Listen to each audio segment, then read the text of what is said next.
Hey, everybody. I am here with Jay Baer, New York Times best-selling author of utility, and his new book, which is what we're here to talk about, Hug Your Haters. Hug Your Haters. Exactly. So Jay Baer of Convince and Convert, how are you, my friend? I am spectacular. I'm living the dream, Mr. Newman, and any day that I get to talk to you is a day worth living. Thank you. Thank you, thank you, thank you. Well, so I was in a very special and privileged position because I heard, I think it was the global debut of your Hug Your Haters keynote speech at Social Media Marketing World 2015. Is that correct? Right. Yeah, it was almost exactly a year ago. It was last April. Almost exactly a year ago. And so tell us about how, because everyone knows you as the content marketing digital media rock star. ConvinceandConvert.com, world's #1 content marketing blog. You are just rocking and rolling in the world of digital marketing, Social Pros podcast. You've got all kinds of crazy stuff going on. A one-man media empire. Although you've told me before that you have help, so it's not really. Yeah, there's lots of elves. It's not a one-man empire. Exactly. We're doing like 6 podcasts a week now. It ain't all me, that's for sure. You've got your team of invisible minions behind the scenes. But tell us about the transition from social media digital marketing guru to now Hug Your Haters and customer service innovation rock star.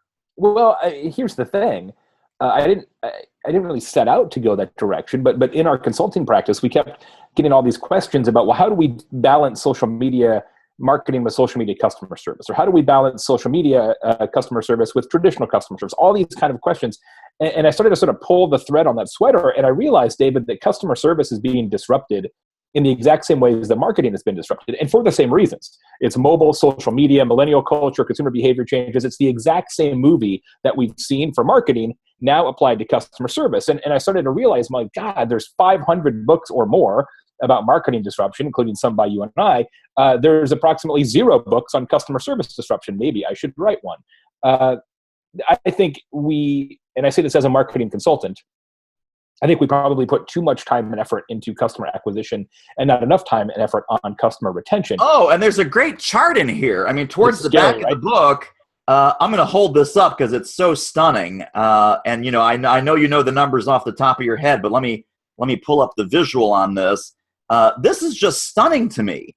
And you even say that this is common sense. Everyone knows that it costs more to get a customer than to keep a customer, but you'd never know it by the investment. And where's that cute little pie chart? Is it here?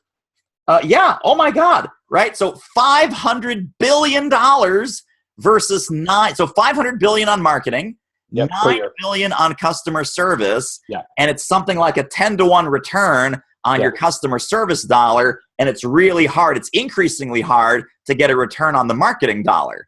That's right. And you know, what's amazing? Look at that little pie slice. Look at the little crazy. It's like 2%. It's like 2%. Well, and look, business has had it really easy for centuries because almost every interaction with customers has been in private, whether it's face-to-face or a letter or a fax or a phone call or an email. Now, an increasing share of customer interactions, both good and bad, are in public. Customer service is a spectator sport now. Not only does that change the fundamental power of your customers, but it changes the underlying economics of customer service and how it applies to your business. If you kind of look at this from a Freakonomics perspective, right? Forever, there was really no economic incentive to be great at customer service. Because if you were great at customer service in a purely private environment, which has been how it's been for a long time, what's the best that happens? You delight a customer in a face-to-face interaction, you send them a really nice letter, and they tell the 10 people that they know at church. Well, that's good, but is that going to build your business? Nah, probably not. And by the same token, there was no economic disincentive to be terrible at customer service. Because if you send that person no letter or you're mean to them in person, they're going to tell the 10 people they know at church that you suck. And so that's going to be a very small revenue impact. Now, however, that all these customer exchanges are happening out in the open, there are fundamental economic impacts and economic rationale to be both great at customer service and to not be terrible at it. That's why I say in the book that customer service is the new marketing. It very much is a way that you can stand out and say, look, this is going to be how we're different from our competitors that sell fundamentally the same things. We're just going to take care of our customers more. And there's lots of examples in the book, of course, of companies who have said, we're going to embrace that. This is going to be our thing. Yeah, very much so. Well, and there's so many great things when you speak, when you consult, certainly all the great stories that are in here.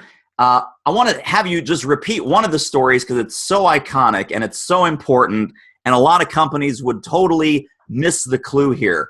Talk about the KLM volcano story and how that was such a wake-up call for them. It is one of my favorites. And thank you. I mean, we did a lot of research to come up with case studies that are not the same old customer service stories. And that also, I think, appeal to businesses of all shapes and sizes. There's lots of small business examples in there, enterprise examples, US and global, B2B, B2C. We really tried to kind of quadrant out the examples to make it relevant to everyone. And of course, there's tons of research in this book. This is not a usual business book like I have written in the past, which is advice and anecdote. Jay says, do this, so do it. Right. There's a massive amount of research that support these conclusions, which you have to have in customer service, David, because most people think, why would I need a customer service book? I know how to do customer service. And then you read the book, you're like, I don't think I'm as good at this as I thought. Right. And you'll get to about page 25, you're like, oh no. So KLM, I think, is a shining light on the hill. They are the Royal Dutch Airlines. They're based in Amsterdam. They're a Delta partner. So if you fly overseas and you're a Delta flyer, you might typically be on KLM. They have a lot of flights that go, say, from Warsaw to Amsterdam to somewhere else. They're sort of that hub airline. And about 5 years ago, you may remember they had this enormous volcano in Iceland. And I will not try to pronounce the volcano's name. My Icelandic is rusty at best. But it was such an enormous volcano, this ash cloud grounded all the flights in Europe. Like nobody could fly anywhere, which is really, think about it, like, wow, that's crazy. And so KLM, like all airlines in continental Europe, had thousands and thousands and thousands of passengers stranded. And so they had this like tsunami of customer contact and complaint, like, how do I get to Warsaw? How do I get out of Warsaw, et cetera? So they had an emergency staff meeting and said, okay, we got two choices here. We can either triage this and answer the people who have the most KLM frequent flyer miles or have the most acute problem, and we'll kind of try and take these in order, or we can just figure out a way to answer everybody. But let's remember, if we opt for the latter, if we answer everybody, we can never go back. The genie can never go back in the bottle, because you can't very well say to your customers down the road, hey, here's our thing. We deliver great customer service during times of volcano. Right? Otherwise we're okay. But during volcano, we really step up. You can't do that. Like, you can't run a business like that. So it was a real important decision. And they said, you know what? Screw it. Let's just answer everybody. So luckily they had the labor at hand, because pilots couldn't fly and flight attendants couldn't attend and baggage handlers couldn't handle. So they had all these extra people. They just got a bunch of card tables, literally card tables and laptops, and said, just go. Click, click, click, answered everybody. And that was the genesis of the program that they still run today, which is, I think, the best in the world. They have 150 full-time people who only do social media customer service. They answer 24 hours a day. They answer in 14 languages, and typically within 20 minutes or so. So if you tweet them at 3 a.m. in Turkish, they'll be back to you by 3:19 in Turkish. Last year, David, 2015, they sold $25 million worth of airline tickets. Now, this is a customer service group. This is not a sales group. This is not intentionally a revenue producing group, but sort of on accident, they sold $25 million because they're just, they're talking to people on Twitter and Facebook. Oh, you need a link. Here's a link to this flight. So it's revenue positive. Yeah. By embracing the principles of Hug Your Haters, which is to answer every customer in every place, every time. Right. And you have some really fabulous sound bites that you reinforce in the book over and over and over again. And one of them is respond to every complaint, every channel, every time. Yep. And the other one that's really sort of the premise of the whole book is that haters are not your problem. Ignoring them is. Yep. Right? Yeah. So there are, in your research, did you find companies that, unlike KLM, which was, I think the insight with the KLM story is once we go here, we can never go back. Did you uncover any situation where there was some crisis or some emergency or some situation, and the company then did go back to business as usual? Well, I think there's lots of companies that, and I wrote about this actually a long time ago in my first book, The Now Revolution, I did a lot of work in that book about social media crisis management.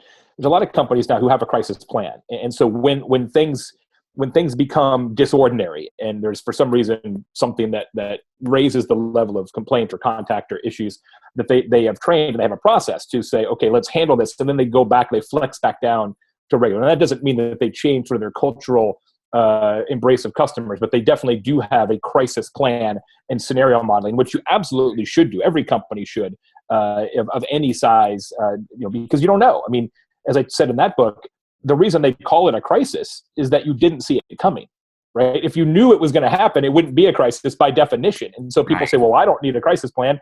It's like, well, yeah, you don't know when it's going to happen. That's the whole point, right? So there's a lot of interesting data around this notion that haters are not your problem, ignoring them is. And that's really one of the key principles in the book that we researched, which was that when you answer a customer complaint, it increases advocacy by up to 25%. And that's true in every channel, every time. It takes a bad situation and makes it better. If you don't answer a complaint, it decreases customer advocacy by as much as 59%, I think it is. It takes a bad situation, it makes it worse. And so this idea, and small business is so guilty of this idea that we're going to strategically, purposefully just ignore customers. Well, we don't participate in Yelp, or we don't answer customers on TripAdvisor, or we don't worry about our Facebook reviews, or whatever your own sort of narrative is, and I hear it every single day. It is plumb crazy, because no response is a response. It's a response that says, we don't care about you as a customer at all. Yeah, no, absolutely. And in public, lots of people see that, right? So it's not just that you're dismissing that customer and they feel dismissed. It's the fact that tens or hundreds or thousands or tens of thousands of people will eventually see this dismissal. And you would never do that in the real world. You would never say, well, we choose to strategically not answer the telephone. You would never even think of that. But online, you're like, nah, we don't worry about it. Like, wait, what? Yeah, no, for sure. Well, I want to ask you a couple of other questions because that, KLM is the big giant company story. Fresh Brothers Pizza. Love those guys. Is that right? Fresh? Yes, Fresh Brothers. Yeah. Yep. So again, super dedicated, small business, small pizza chain. Their policy is to really embrace the hug your haters philosophy, good, bad, or otherwise. They thank, they apologize. So my first question is, because there's something that struck me that this is kind of challenging. If someone just really hates your pizza, and it's not it's bad pizza, it's not to their taste. Sure. And they say, oh, the pizza was terrible. It was too much sauce. It was too much cheese. By the way, my wife is all about the sauce. I am all about the cheese. And there are sauce-focused pizzas and there are cheese-focused pizzas, and some have a nice little balance. But if they just say, fundamentally, I don't like books that are blue. I don't like books that are blue, Jay. Yep. So what do you do when it's not like, well, this company sucks or I was treated badly, but when there's a fundamental disagreement, just like Seth Godin says, you have to bake the marketing into the product. That's right. And if we do a good job of that, people that fundamentally don't like our product might choose to complain. Is there any difference now how you handle that, or what do you do with that? Well, I think you always, again, you want to answer everybody because you want to give that person a chance. And so the way Debbie handles it, Debbie Goldberg, who owns Fresh Brothers, is if somebody complains, in many cases, she'll say, hey, we're terribly sorry we disappointed you. Could we send you a gift card and maybe you could give us another try? Which is great. It's brilliant. And it has a huge impact on sort of her audience. Now, if somebody's just like, look, I just don't like your pizza, it's not my style, you probably wouldn't offer them a bounce back like that because it's, if you don't like it this time, you're probably not gonna like it next time. It's not it was too busy or it was dirty or the bathrooms weren't clean or whatever your other drama might be. It's just, I don't like your kind of pizza. I think what I would still do in that experience is answer and say, yeah, our recipes are based on this, this, this, and this. It was my great grandmother's from Sicily, and that's how we cook pizza, and that's our story. Now, we recognize that other people may like a different kind of pizza. If you'd like some recommendations of other chains in the area that are that style, just send me a private message. I'd be happy to help you. Now, are you going to keep that customer? Probably not. But everybody who sees that review for the next 5 years is going to be like, holy cow, these guys are amazing. Absolutely. Well, it's a spectator sport. It's a spectator sport. The money is in the audience, not in the spectator. That's the key. That's one of the key frameworks in the book, is that customer service is now a spectator sport. So yes, you want to handle that customer, right? But it's also, how does it look like you're handling your customers? You're talking to a much larger group. Imagine, just metaphorically, imagine that every time you answer a customer on social media or on the internet, you're actually speaking out of a megaphone, because that's really how it's working, right? You're not just, it's not just the person in earshot, it's the whole neighborhood. Yeah. Similar to this, I know, because you and I are both sort of in the book author business. You tell the great story in here about Dave Kirpin and the way that Dave responds to 1- and 2-star Amazon book reviews of his books. Talk about that and how we can embrace some of that same philosophy. Dave's a terrific author. In fact, his new book comes out, I think it came out 2 days ago, actually. Maybe it's next Tuesday. The Art of People. Terrific book.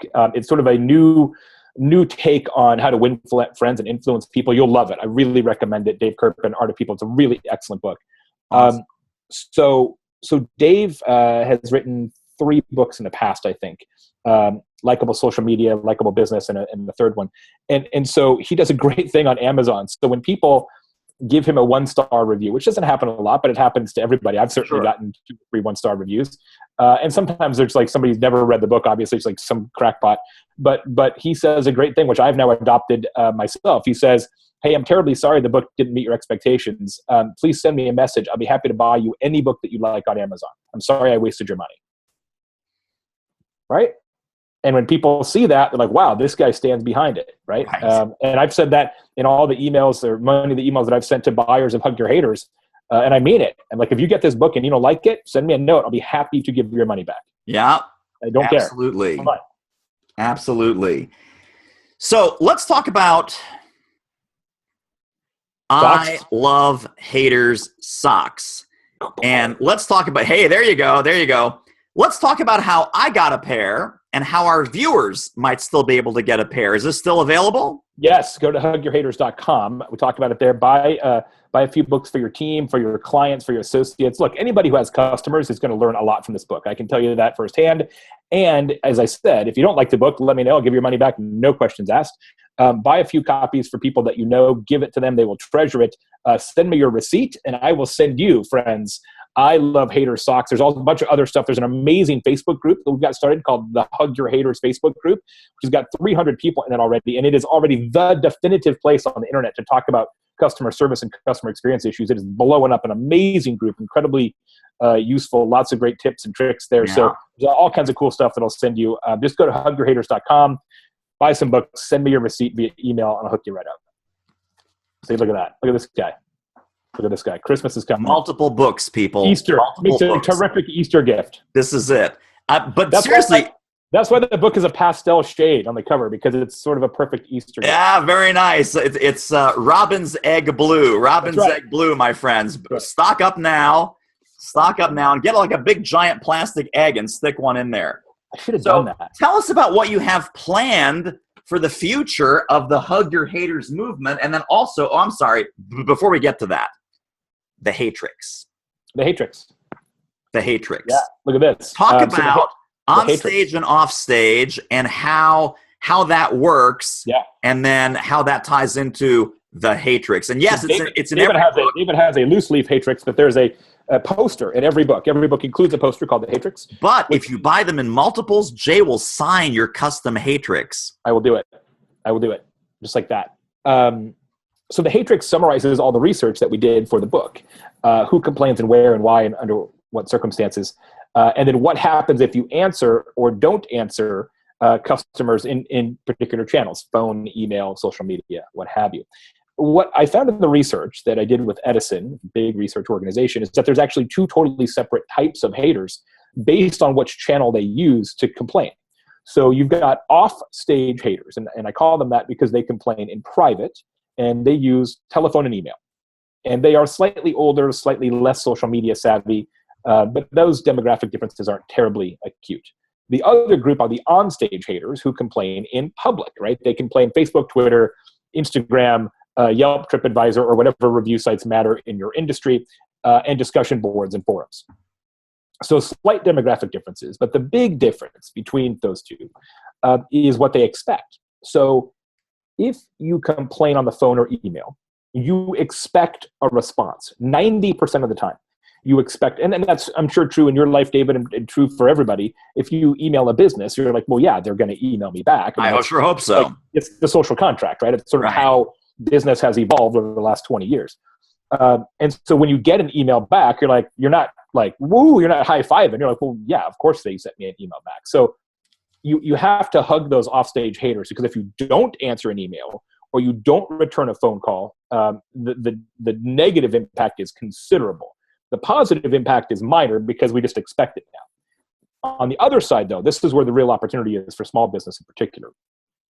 The onstage haters, people who complain in social media review sites, they don't necessarily expect a reply. Only a little less than half of the time do they even expect a business to get back to them. What they usually want is not an answer, they want an audience. And what they want is all their friends on Facebook, for example, to say, oh, that totally sucks. I'm so sorry that happened to you. They want this like group empathy swell.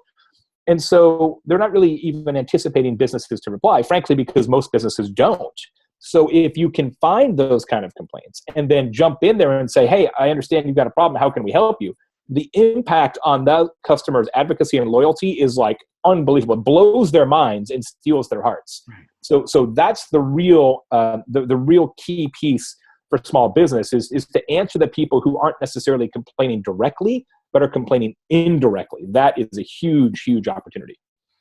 Fantastic. Now I want to ask you, what are the future plans for the Hug Your Haters movement and community? Because you dropped a couple hints towards the back of the book. We're going to have Hug Your Hater academies. We're going to have groups. We're going to have meetups. This is really a movement that you've rallied around these ideas because they're so important to business success. What's in the hopper? What's coming down the pike? So first, I'm going to take a little sleep. I'm going to take a little nap. Good idea. But doing lots of speaking about the book, of course. The Facebook group is off and running. We're going to start to slowly expand the membership of the Facebook group.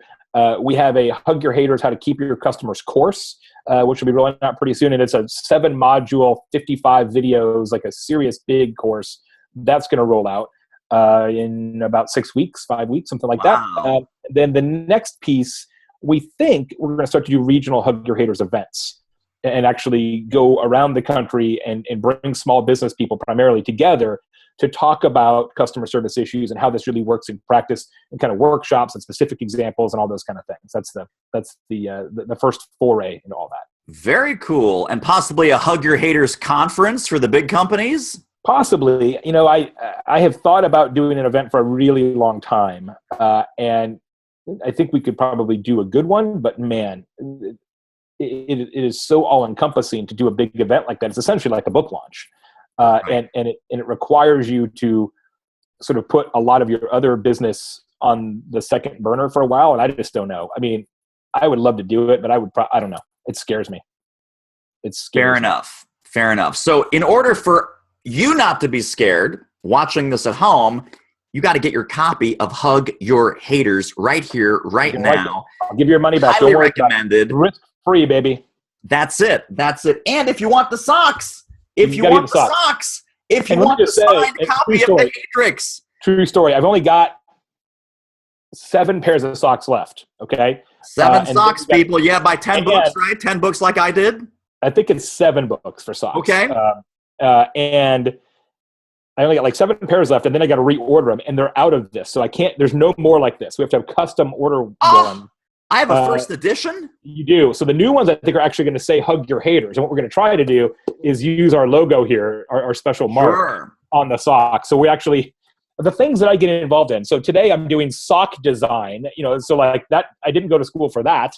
So, you get into the book thing and all kinds of stuff happens, All kinds of stuff. All right, fantastic. So, Jay Baer, tell us how people can stay connected to you and your empire and the Hug Your Haters movement. HugYourHaters.com is the best place to go for the book and the socks and the course eventually and all that other kind of jazz. And then all the content that I create, my team creates, is at convinceandconvert.com. We have 6 podcasts. We have a daily email newsletter, 12 blog posts per week, all kinds of free awesome stuff. Convinceandconvert.com. So clearly you're a slacker. You're just kind of, you have a lot of free time. There's a lot of questions to be answered out there, my friend. And Jay answers them all. Thank you, my friend. This was awesome. I really appreciate you. I appreciate and, we're going to hug your haters. We're going to hug your lovers. You are awesome. And we'll talk soon. Thanks.